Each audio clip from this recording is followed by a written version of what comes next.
Israeli सेना और फिलिस्तीनी हमास के बीच जारी संघर्ष में अब तक 1100 से अधिक की मौत। वहीं संयुक्त राष्ट्र सुरक्षा परिषद में हुई आपात बैठक में इजरायल के राजदूत ने हमास पर युद्ध अपराधों का लगाया आरोप।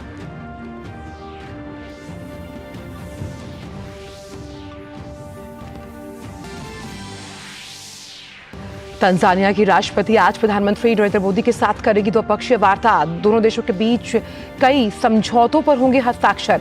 राष्ट्रपति भवन में किया जाएगा पारंपरिक स्वागत।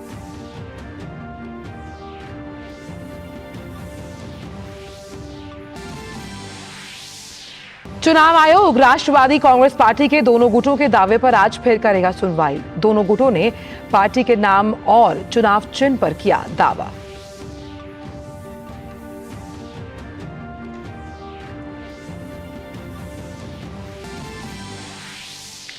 रक्षा मंत्री राजनाथ सिंह आज इटली और फ्रांस के दौरे पर होंगे रवाना। पहले चरण में अपने इटली समकक्ष से करेंगे मुलाकात। वहीं दूसरे चरण में पेरिस में आयोजित 5वीं वार्षिक रक्षा वार्ता में लेंगे भाग।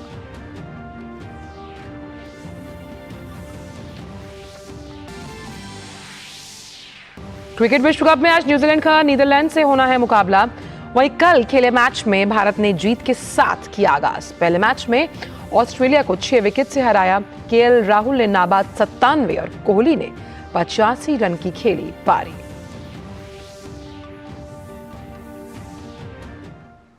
नमस्कार, आप देख रहे हैं डीडी न्यूज। मैं हूं आंचल गुलाटी गुंबर। जानते हैं सभी खबरों को विस्तार के साथ। इजरायली सेना और फिलिस्तीनी हमास के बीच जारी संघर्ष में अब तक 1100 से अधिक लोगों की मौत हुई है। हमास के आतंकी हमलों में इजरायल में मरने वालों की संख्या 700 के पार हो चली है और 2000 से ज्यादा लोग घायल हुए हैं। वहीं दूसरी तरफ इजरायली सेना की जवाबी कार्रवाई में 400 से अधिक लोग मारे गए। लेबनान का हिजबुल्लाह आतंकी गुट भी हमास के हमलों में शामिल है। वहीं संयुक्त राष्ट्र सुरक्षा परिषद में हुई आपात बैठक में इजरायल के राजदूत ने हमास पर युद्ध अपराधों का आरोप लगाया। इस बीच पेंटागन ने कहा कि संयुक्त राज्य अमेरिका इजरायल को गोला बारूद और उपकरण प्रदान करेगा। फिलिस्तीनी आतंकवादी समूह हमास के हमलों के जवाब में मध्य पूर्व में अमेरिकी सेना को बढ़ावा देगा। अमेरिकी रक्षा सचिव लॉयड ऑस्टिन ने अपने एक बयान में कहा कि संयुक्त राज्य सरकार तेजी से इजरायल रक्षा बलों को युद्ध सामग्री सहित अतिरिक्त उपकरण और संसाधन प्रदान करेगी। अमेरिका के शिकागो में सैकड़ों की संख्या में लोगों ने फिलिस्तीन के समर्थन में मार्च निकाला और अमेरिकी सरकार से इजरायल को किसी भी प्रकार का सहयोग न करने का आह्वान किया। प्रदर्शनकारियों ने अंतर्राष्ट्रीय समुदाय से फिलिस्तीन पर अपनी चुप्पी खत्म करने और अमेरिकी नागरिकों को फिलिस्तीन के समर्थन में अपनी आवाज उठाने की गुजारिश की है।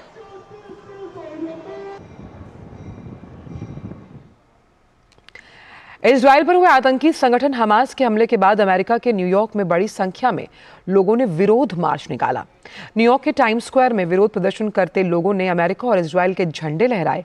प्रदर्शनकारी यहूदी बच्चों के चित्र लिए हुए हमास के खिलाफ नारेबाजी करते हुए दिखे। लोगों ने आतंकवाद के खात्मे और आतंक को जवाब देने की मांग की। इससे पहले हमास के आतंकियों ने इजरायली कस्बों में हमला बोला और बड़ी संख्या में लोगों को मौत के घाट उतारा। इसके जवाब में इजरायल ने रविवार को गाजा में हवाई हमलों से फिलिस्तीनियों पर हमला किया, जिसमें कथित तौर पर दोनों पक्षों के सैकड़ों लोग मारे गए। अमेरिकी मीडिया की रिपोर्ट के मुताबिक इजरायल पर हमास के आतंकी हमले के बाद कम से कम 3 अमेरिकी भी मारे गए हैं।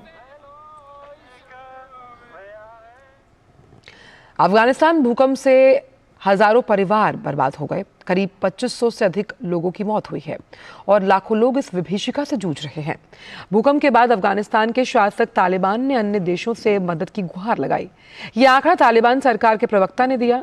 संयुक्त राष्ट्र के मानवीय मामलों के दफ्तर से एक अपडेट में कहा गया कि 465 घरों के तबाह होने की सूचना है और 135 क्षतिग्रस्त हुए हैं। इतना ही नहीं, कई लाशें अभी भी घरों के मलबों के नीचे दबी हुई हैं, जिन्हें बाहर निकालने का काम लगातार जारी है। उल्लेखनीय बात यह है कि अफगानिस्तान का बड़ा इलाका भूकंप संभावित है। हिंदुकुश पर्वत श्रृंखला में यूरेशियन और भारतीय टेक्टोनिक प्लेटों के अभिसरण की वजह से यहां भूकंप अक्सर आते रहते हैं। कई बार हिंदुकुश के भूकंप का असर भारत के दिल्ली तक होता है। भारत दौरे पर आई तंजानिया की राष्ट्रपति सामिया सुलू हसन आज प्रधानमंत्री नरेंद्र मोदी के साथ द्विपक्षीय वार्ता करेंगी। सामिया सुलू हसन अपनी समकक्ष राष्ट्रपति द्रौपदी मुर्मू से भी मुलाकात करेंगी। इससे पहले राष्ट्रपति भवन में तंजानिया के राष्ट्रपति का पारंपरिक स्वागत किया जाएगा। दोनों देशों के बीच कई समझौतों पर हस्ताक्षर होने की उम्मीद है। तंजानिया की राष्ट्रपति 10 अक्टूबर को दिल्ली में एक व्यापार और निवेश कार्यक्रम में भी शामिल होंगी और इससे पहले कल उन्होंने विदेश मंत्री से भी मुलाकात की। दोनों नेताओं के बीच कई अहम मुद्दों पर विचार विमर्श हुआ। राष्ट्रपति का पदभार संभालने के बाद ये उनकी पहली यात्रा है। चुनाव आयोग राष्ट्रवादी कांग्रेस पार्टी के दोनों गुटों के दावे पर आज फिर से सुनवाई करेगा। दोनों गुटों ने पार्टी के नाम और चुनाव चिन्ह पर दावा ठोका है। इससे पहले शुक्रवार को चुनाव आयोग ने शरद पवार और अजीत पवार के गुट की याचिका पर सुनवाई की थी। इस दौरान अजीत पवार गुट ने 42 विधायकों के समर्थन का दावा किया। इस पूरे विवाद की शुरुआत उस वक्त हुई जब अजीत पवार महाराष्ट्र में एनडीए सरकार में शामिल हो गए। इसके बाद अजीत ने एनसीपी पर अपना दावा भी ठोक दिया। अजीत पवार के इस कदम के खिलाफ शरद पवार ने चुनाव आयोग का रुख किया। अब दोनों गुटों को चुनाव आयोग के सामने अपना पक्ष रखना है। इससे पहले निर्वाचन आयोग ने शरद पवार गुट के खिलाफ कारण बताओ नोटिस जारी किया। अजीत पवार गुट की ओर से दायर की गई याचिका में यह कहा गया था कि अजीत पवार को एनसीपी का अध्यक्ष घोषित किया जाना चाहिए और चुनाव चिन्ह आदेश 1968 के प्रावधानों के तहत पार्टी का प्रतीक चिन्ह भी आवंटित किया जाना चाहिए। रक्षा मंत्री राजनाथ सिंह आज से 12 अक्टूबर तक इटली और फ्रांस का दौरा करेंगे। अपने 2 देशों की यात्रा के पहले चरण में रक्षा मंत्री रोम में इटली के रक्षा मंत्री गुइडो क्रिस्टेटो से मुलाकात करने वाले हैं। मार्च 2023 में इटली के प्रधानमंत्री की भारत यात्रा के दौरान भारत और इटली के बीच संबंधों को रणनीतिक भागीदारी तक बढ़ाया गया था। यात्रा के दूसरे अंतिम चरण के दौरान राजनाथ सिंह पेरिस में अपने समकक्ष फ्रांसीसी सशस्त्र बल मंत्री सेबेस्टियन लेकॉर्नु के साथ 5वीं वार्षिक रक्षा वार्ता में सम्मिलित होंगे। भारत और फ्रांस ने हाल ही में रणनीतिक साझेदारी के 25 साल पूरे होने का उत्सव मनाया था। दोनों देशों के बीच महत्वपूर्ण औद्योगिक सहयोग सहित सशक्त और व्यापक द्विपक्षीय रक्षा संबंध हैं। रोम और पेरिस में रक्षा मंत्री औद्योगिक सहयोग के संभावित अवसरों पर चर्चा करने के लिए और रक्षा उद्योग के सीईओ और वरिष्ठ प्रतिनिधियों के साथ भी बातचीत करेंगे। खबर राजस्थान से। सियासी घमासान के बीच और आचार संहिता से ठीक पहले राजस्थान में जातिगत सर्वे की घोषणा के बाद राजनीतिक पारा काफी चढ़ गया। भाजपा ने गहलोत सरकार की मंशा पर सवाल खड़े किए। उनका कहना है कि लोगों को भ्रमित करना मुख्यमंत्री अशोक गहलोत की नीति है। चुनाव से ऐन पहले जाति जनगणना के नाम पर सियासत की आस लगा रही राजस्थान सरकार विपक्ष के निशाने पर है। भाजपा ने अशोक गहलोत सरकार की मंशा पर सवाल उठाए हैं। भाजपा का आरोप है कि लोगों का ध्यान भटकाना गहलोत सरकार की नीति रही है। कांग्रेस सरकार के कुशासन से बेहाल जनता का ध्यान भटकाने के लिए शगुफा छोड़ा जा रहा है। राजस्थान के विकास से भ्रमित कर दो लोगों को। राजस्थान में जो हो रहा है, जितने दुष्कर्म हो रहे हैं, कुकर्म हो रहे हैं, उससे भ्रमित करो, लोगों को ध्यान तो बटाएं। ये गहलोत साहब का ये पॉलिसी है। नई जनगणना की, जबकि 2 दिन कितने 10-15 घंटे इनके बचे हैं सरकार के, कहाँ से करेंगे? क्या सारे के सारे सरकारी अधिकारी निकाल लेंगे वहाँ से चुनाव के उसमें और उनको जनगणना में लगा देंगे? और विकास की बात करें या जातियों की बात करें, हमें अपने बच्चों को आगे बढ़ाना है, हर वर्ग का, हर जाति का, हर धर्म का। प्रधानमंत्री मोदी जी इसको सुनिश्चित कर रहे हैं, देश की शक्ति को बढ़ा रहे हैं और ये देश को भटकाना चाह रहे हैं। शनिवार देर शाम राजस्थान सरकार ने जातिगत सर्वेक्षण का आदेश जारी किया था। माना जा रहा है कि विधानसभा चुनाव के लिए आदर्श आचार संहिता लागू होने से ठीक पहले राजस्थान की कांग्रेस सरकार का ये कदम चुनावी दांव है। भाजपा याद दिला रही है कि गहलोत सरकार के दौरान राज्य में महिलाओं के खिलाफ अपराध बढ़े हैं और युवा से लेकर किसान तक सभी पीड़ित हैं। कांग्रेस की नेतृत्व में इस प्रांत में सबसे ज्यादा उत्पीड़न महिलाओं की हुई है। इसके एक प्रमुख कारण है रसूखदार लोगों की इन्वॉल्वमेंट ऐसे घटनाओं में। मंत्री विधायकों के साथ सत्ताधारी मंत्री विधायक की पुत्र तक इस कांड में शामिल होते हैं। पिछले 5 सालों में 19 बार पेपर लीक हुए हैं एग्जामिनेशन की। विभिन्न प्रकार की नौकरी के लिए जो राज्य के द्वारा कंडक्ट किया जाने वाला एग्जामिनेशन है, ये भी अशोक गहलोत साहब की प्रशासनिक दक्षता की एक बहुत बड़ा मानक के रूप में सामने आई है। उधर कांग्रेस गहलोत सरकार के फैसले का बचाव कर रही है। उसका कहना है कि ये कदम चर्चा के बाद उठाया गया है।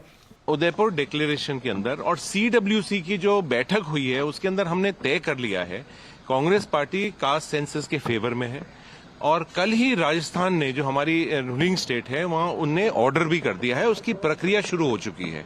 तो ये कांग्रेस पार्टी का एक सामने उनने इस बात के ऊपर तय कर लिया है। वहीं चुनावी टिकट बंटवारे को लेकर भी कांग्रेस आसानी से किसी नतीजे तक पहुंचती नजर नहीं आ रही। खेमेबंदी और खींचतान को देखते हुए कांग्रेस को फूंक फूंक कर कदम रखना पड़ रहा है। जयपुर में पार्टी की अहम बैठक के बाद भी उम्मीदवारों को लेकर स्थिति साफ होती नजर नहीं आई। Bureau report, DD news. वक्त एक छोटे से ब्रेक का है। अर्जुन, एग्जाम्स में you made us really proud. अब आगे क्या सोचा है? पापा, मैंने आईआईटी जाना है और इंजीनियर बनना है। थिंक आईआईटी, थिंक विद्या मंदिर। मैं क्या जी, सब जानते हैं, जहां दिखे मारियो, अपना समझ के खा लियो।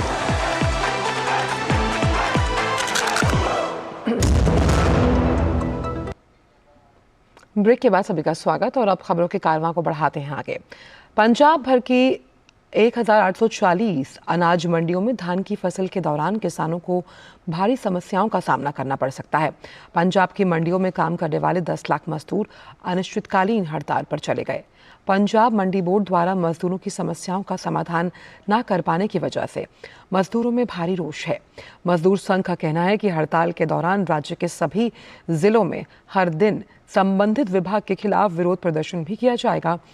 गल्ला मजदूर संघ का कहना है कि श्रमिकों की समस्याओं को लेकर उच्च अधिकारियों के साथ कई बैठकें हो चुकी हैं, लेकिन कर्मचारियों की समस्याओं का समाधान करने की बजाय टाल मटोल की नीति अपनाई जा रही है। इससे पहले 1 अक्टूबर से वो हड़ताल शुरू करने वाले थे, लेकिन पंजाब के कृषि मंत्री के आश्वासन के बाद हड़ताल की रूपरेखा सामने रखी गई, लेकिन मंत्री ने समस्याओं के समाधान के लिए यूनियन से कोई बातचीत नहीं की। इस पर एसोसिएशन ने पंजाब की सभी अनाज मंडी जो थी उनका कार्य ठप कर दिया। वहीं संगरूर में अनाज मंडी में सन्नाटा बस रहा है। हड़ताल का जो तीजा दिन नहीं, साडी ਜਿਹੜੀ 156 ਮੰਡੀਆਂ ਨੇ ਉਹ ਫੋਕਲ ਪੁਆਇੰਟ ਲੱਗਾ ਸਾਡੇ 1800 ਕੁਝ ਮੰਡੀਆਂ ਨੇ। ਉਹ ਪੰਜਾਬ ਦੀਆਂ ਸਾਰੀਆਂ ਹੀ ਮੰਡੀਆਂ ਬੰਦ ਨੇ, ਕੋਈ ਮੰਡੀ ਖੁੱਲੀ ਨਹੀਂ ਹੈਗੀ ਹੈ। ਸਾਡੀਆਂ ਮੰਗਾਂ ਜੀ ਦੇਖੋ, ਮੰਗਾਂ ਸਾਡੀ ਬਹੁਤ ਨੇ, ਪਰ ਅਸੀਂ ਪਹਿਲ ਦੇ ਆਧਾਰ ਤੇ ਅਸੀਂ 25% ਨੂੰ ਲੈ ਕੇ ਚੱਲੇ ਆ। ਜਿਹੜਾ 25% ਦਾ ਸੀਐਮ ਸਾਹਿਬ ਨੇ ਐਲਾਨ ਕੀਤਾ ਸੀ ਉਹ ਜਲਦ ਤੋਂ ਜਲਦ ਵਾਅਦਾ ਕੀਤਾ ਜਾਵੇ। ਮਜ਼ਦੂਰਾਂ ਲਈ ਪੈਸਾ ਨਹੀਂ ਹੈਗਾ ਜਾਂ ਕੁਝ ਵੀ ਕਾਗਜ਼ ਨੋਟੀਫਿਕੇਸ਼ਨ ਨਹੀਂ ਕਰ ਰਹੇ, ਪਤਾ ਨਹੀਂ, ਪਰ ਸਰਕਾਰਾਂ ਆਪਦੀ ਛੋਟੀ ਜੀ ਕੋਈ ਐਲਾਨ ਕਰਦੇ ਨੇ, ਉਹ ਨਾਲ ਜਾਣ ਬੋਰਡਾਂ ਤੇ ਲਾ ਲਓ ਸੀ ਕਿੰਨਾ ਪੈਸਾ, ਕਰੋੜਾਂ ਰੁਪਇਆ ਲੱਗ ਰਿਹਾ ਸੜਕਾਂ ਦੇ ਉੱਤੇ। ਆਪਾਂ ਦੇਖ ਰਹੇ ਹਾਂ ਸਰਕਾਰ ਕੋਲ ਉਹ ਪੈਸਾ ਹੈਗਾ ਪਰ ਮਜ਼ਦੂਰਾਂ ਦੇ ਮਜ਼ਦੂਰੀ ਲਈ ਪੈਸਾ ਨਹੀਂ ਹੈਗਾ। ਪਤਾ ਨਹੀਂ ਭਗਵੰਤ ਮਾਨ ਸਾਡੇ ਲਈ ਕਿਉਂ ਨਹੀਂ ਬੋਲ ਰਹੇ, ਕਿਉਂ ਆਪਣੀ अनसुनी कर रहे हैं, मजदूरों को अनदेखा कर रहे हैं। खबर उत्तराखंड से, जहां के नैनीताल जिले में सोमवार देर शाम 32 लोगों को ले जा रही एक बस खाई में दुर्घटनाग्रस्त हो गई। इस हादसे में 3 लोगों की मौत हुई है। घायलों को अस्पताल में भर्ती करवाया गया। वहीं नैनीताल के एसएसपी पीएन मीणा ने बताया कि स्थानीय पुलिस, एनडीआरएफ, एसडीआरएफ की टीम ने बचाव अभियान चलाकर 28 लोगों को बचाया। उन्होंने कहा कि हादसे में 3 लोगों की मौत हो गई है। ये नैनीताल के मंगोली क्षेत्र में एक बस के गिरने की सूचना है और इसकी सूचना के बाद में जो हमारी रेस्क्यू टीम है, एसडीआरएफ की लोकल टीम जो हो गई, थाने की टीम हो गई, पुलिस की टीम, यहाँ मौके पर आए और रेस्क्यू ऑपरेशन शुरू किया गया है। इसमें अब तक जो है 28 लोगों को हमने रेस्क्यू किया है और 3 लोग जो हैं उनकी डेथ हो चुकी है, उनकी बॉडी भी हमने निकाल ली है। बाकी 1-2 लोग और बचे हैं, उनकी भी रेस्क्यू किया जा रहा है। खबर सिक्किम से, राहत और बचाव कार्य के तहत सिक्किम में अब तक 56 लोगों को बचाया गया है। जिन लोगों को बचाया गया उनमें 52 पुरुष और 4 महिलाएं शामिल हैं। इस बीच केंद्रीय गृह राज्य मंत्री अजय मिश्र ने मंगन में बाढ़ प्रभावित क्षेत्र का दौरा किया और राहत शिविर में पीड़ितों से मुलाकात भी की। देखिए रिपोर्ट। सिक्किम में बीते बुधवार को बादल फटने से तीस्ता नदी में अचानक आई बाढ़ के बाद राहत और बचाव कार्य जारी है। उत्तरी सिक्किम के चुंगथांग में राहत और बचाव कार्य के दौरान 56 लोगों को बचाया गया है। आईटीबीपी अधिकारियों ने बताया कि जिस दिन तीस्ता नदी में अचानक बाढ़ आई उस दौरान चुंगथांग को सबसे ज्यादा नुकसान पहुंचा था। वहीं सिक्किम राज्य आपदा प्रबंधन प्राधिकरण का कहना है कि राज्य में बाढ़ से मरने वालों की संख्या 56 हो गई है। इसमें भारतीय सेना के 9 जवान शामिल हैं। प्राधिकरण ने बताया कि कई व्यक्ति अभी भी लापता हैं। इस बीच केंद्रीय गृह राज्य मंत्री अजय कुमार मिश्रा ने मंगन में बाढ़ प्रभावित क्षेत्रों का दौरा किया और राहत शिविरों में पीड़ितों से मुलाकात कर उनका हालचाल जाना। बहुत बड़ी त्रासदी है और वास्तव में जितना बड़ा संकट है और जितना नुकसान हुआ है, लोगों मिसिंग भी है, बहुत सारे लोग कैजुअलिटी भी हुई है। लोगों का घर संपत्ति का नुकसान होने के साथ साथ रोड कनेक्टिविटी का बड़ा नुकसान हमारा इंफ्रास्ट्रक्चर में हुआ है। लगातार हमारी कोशिश ये है कि जो लोग ऐसी जगहों पर फंसे हैं जहां उनका जीवन संकट है, उनको पहले हम लोग निकाल लें, कैसे लोगों की ज़रूरतें पूरी हो सकें। इसके लिए पूरी तरह से प्रधानमंत्री के नेतृत्व में भारत सरकार, प्रदेश सरकार का पूरा सहयोग कर रही है। इससे पहले केंद्रीय गृह राज्य मंत्री ने मुख्यमंत्री प्रेम सिंह तमांग से मुलाकात की। बैठक के दौरान दोनों नेताओं ने आपदा से सिक्किम को हुए नुकसान। और बड़ी खबर आ रही है चुनाव आयोग से, जहां 12 बजे वो प्रेस कॉन्फ्रेंस कर सकता है। 5 राज्यों में जो विधानसभा चुनाव होने हैं उनकी तारीखों को लेकर आज ऐलान होना है, यानी कि इंतजार अब खत्म हुआ, जिसको लेकर लगातार कयास लगाए जा रहे थे। क्योंकि इन तमाम राज्यों में जो तैयारी है वो किस तरह से रहने वाली है उसको लेकर पहले ही दौरे कर चुकी है चुनाव आयोग की टीम। तमाम तैयारियों का जायजा लिया गया था और अब आज 12 बजे प्रेस कॉन्फ्रेंस करने वाला है चुनाव आयोग और तारीखों का ऐलान किया जाएगा इन 5 राज्यों के लिए कि कितने चरणों में इन तमाम राज्यों में चुनाव किए जाएंगे। साथ ही साथ क्या तैयारियां होंगी और उन पर जुड़ी तमाम अपडेट से हम आपको लगातार अपडेट करते रहेंगे। हमारे साथ ऋषि कुमार जुड़ गए। ऋषि, तो जिस बात का इंतजार लगातार किया जा रहा था अब वो दिन दूर नहीं है और आज 12 बजे प्रेस कॉन्फ्रेंस कर ऐलान करेगा चुनाव आयोग की किन तारीखों को चुनाव होने हैं इन तमाम राज्यों में। बिल्कुल आंचल, बेहद महत्वपूर्ण दिन है आज इस लिहाज से कि देश के जो 5 राज्य हैं जहां पर विधानसभा के चुनाव होने हैं, वहां पर आज जैसे ही चुनाव आयोग की प्रेस कॉन्फ्रेंस करेगा तत्काल उसी समय से इन सभी 5 राज्यों में चुनाव आचार संहिता लागू हो जाएगी। बेहद महत्वपूर्ण क्षण होता है लोकतांत्रिक प्रक्रिया में आचार संहिता का लागू होना और उसके बाद उन सभी तैयारियों के बारे में चुनाव आयोग चर्चा करेगा, जिक्र करेगा जो अब तक की गई हैं और अंत में जैसे कि हम जानते हैं कि चुनाव आयोग उन तारीखों का ऐलान भी करता है जिसमें कि मतदान की प्रक्रिया संपन्न कराई जानी होती है और मतगणना की तारीख भी बताई जाती है। कुल मिलाकर ये है कि अब तक 500 राज्यों में जो चुनाव आयोग के दौरे रहे, जिसमें उन्होंने इस बात को सुनिश्चित किया कि फ्री एंड फेयर इलेक्शन कराने का जो उनके पास कमिटमेंट संविधान से प्रदत्त है, उसके अनुसार सभी तैयारियों को कैसे पूरा किया गया है। और इसमें हमने देखा है कि इन सभी 5 राज्यों में चुनाव आयोग की समस्त टीम अपने वरिष्ठ अधिकारियों के साथ पहुंची और उन्होंने इस बात को देखा कि जो स्वतंत्र और निष्पक्ष चुनाव कराने हैं, इसके अलावा सबसे अधिक महत्वपूर्ण बात यह है कि चुनाव आयोग का एक और मूल लक्ष्य है कि कोई भी मतदाता न छूटे। इस लिहाज से भी उन्होंने कोशिश की और उनका जो स्वीप कार्यक्रम है उसके तहत कोशिश की और देखा कि अधिक से अधिक मतदाताओं को कैसे वोटर लिस्ट में शामिल किया जाए और कैसे उन्हें प्रेरित किया जाए कि वो मतदान की प्रक्रिया में शामिल हो। और साथ ही हमने देखा था ऋषि की इन तमाम राज्यों में जब अभी ये घोषणा होने वाली है उससे पहले दौरे किए गए थे चुनाव आयोग की टीम द्वारा, ताकि ये पता लग पाए कि वहां पर किस तरह की तैयारी है और साथ ही साथ ये भी सुनिश्चित किया गया वहां पर जो तमाम पॉलिटिकल पार्टीज हैं उनके क्या विचार हैं। तो कोई भी कोर कसर नहीं छोड़ी चुनाव आयोग ने इन तारीखों की घोषणा करने से पहले। बिल्कुल, देखिए ये चुनाव आयोग का मैंडेट है और उस मैंडेट को आयोग बखूबी पूरी तरीके से संपन्न करता आया है और कर भी रहा है, क्योंकि चुनाव प्रक्रिया को संपन्न कराना आयोग की जहां महत्वपूर्ण उसमें भूमिका तो है ही, लेकिन लोगों का भरोसा भी है। इस भरोसे को कायम किए हुए है चुनाव आयोग और इसी के आधार पर देश में जो चुनाव प्रक्रिया है, मतदान की प्रक्रिया है, वो संपन्न होती रही है। सरकारें आती हैं और जाती हैं, लेकिन आयोग अपनी प्रक्रियाओं को सतत रूप से, निष्पक्ष रूप से कराने की जो पुरजोर कोशिश करता है उसमें वो कामयाब रहता है। और इसमें हमने देखा है कि अलग अलग समय पर राजनीतिक दल अपना अपना पक्ष लेकर जब आयोग के पास जाते हैं तो आयोग के द्वारा भी उन्हें उसी तरीके का समर्थन प्राप्त होता है, क्योंकि आयोग ने हमेशा ये कहा है कि डेमोक्रेटिक प्रोसेस को पूरा करने में जो भी मदद कहीं से भी मिलती है और जो भी सुझाव मिलते हैं, आयोग उसका स्वागत करता है। साथ ही ऋषि, हमने ये देखा कि जब ये तमाम प्रेस कॉन्फ्रेंसेस हुई, जब चुनाव आयोग ने इन तमाम राज्यों के दौरे किए, वहां पर एक बात बहुत परिलक्षित तौर पर सामने आई, वो ये थी कि जो मतदाता है वो ना छूटे और साफ तौर पर चाहे बुजुर्ग है या हर वर्ग के लिए ये लोकतंत्र का पर्व है, उसमें भागीदारी कैसे सुनिश्चित की जाए, कैसे बढ़ाई जाए, इसका जिक्र लगातार किया गया चुनाव आयोग द्वारा। बिल्कुल, देखिए आयोग की तरफ से इस बात को भी रेखांकित किया गया है। एक तो डिसेबल जो वोटर हैं उनकी तरफ, उनको कैसे बूथ तक पहुंचाया जाए, और इसी वजह से जो भी मतदान केंद्र होते हैं उन पर उन सभी सुविधाओं को सुनिश्चित किया जाता है जिसमें कि कोई भी मतदाता अपनी शारीरिक अक्षमता के बावजूद भी वोट डालने में समर्थ हो पाए। दूसरी बात कि महिलाओं को और ज्यादा आकर्षित करने के लिए और उन्हें एक सुरक्षित वातावरण देने के लिए आयोग ने पहल कर रखी है कि जो महिला बूथ हैं वो महिलाओं के द्वारा ही संचालित हैं, यहाँ तक कि सुरक्षा कर्मी भी महिलाएं ही होती हैं।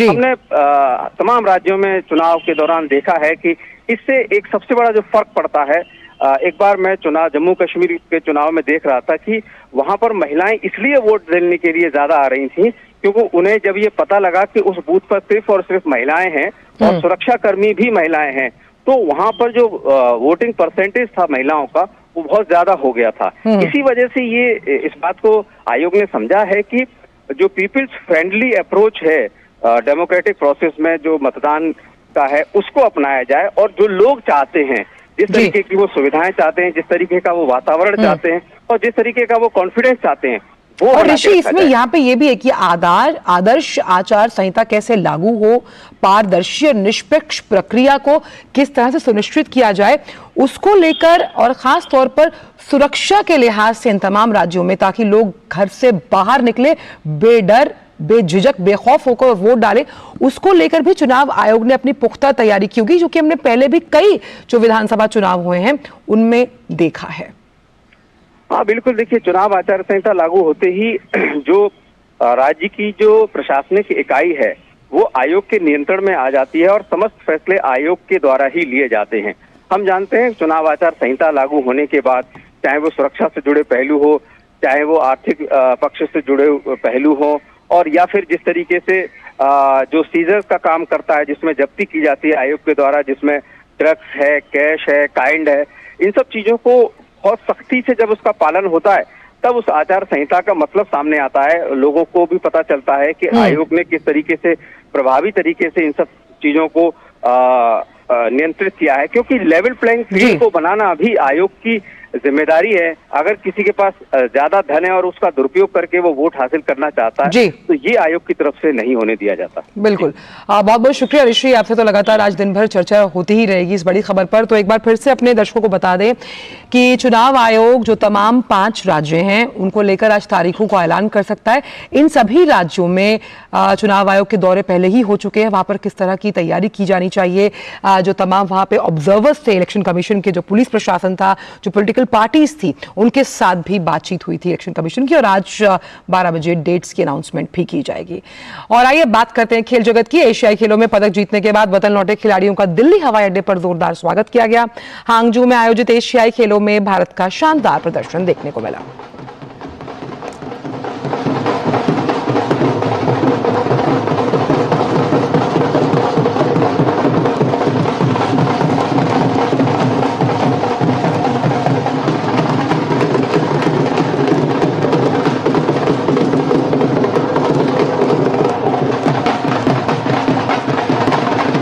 तो आप देख सकते हैं कि जिस तरह से एशियाई जो खेल चल रहे हैं 19वें हांगजू में, वहां पर तमाम जो खिलाड़ी हैं अपना दमखम दिखा रहे हैं, और जब वो जीत का सेहरा बांधकर पहुंचते हैं दिल्ली तो उनका होता है जोरदार स्वागत मेडल्स के साथ। और फिलहाल समाचारों में इतना ही। आगे आप देख सकते हैं हमारी खास पेशकश नया सवेरा। दीजिए इजाजत, नमस्कार।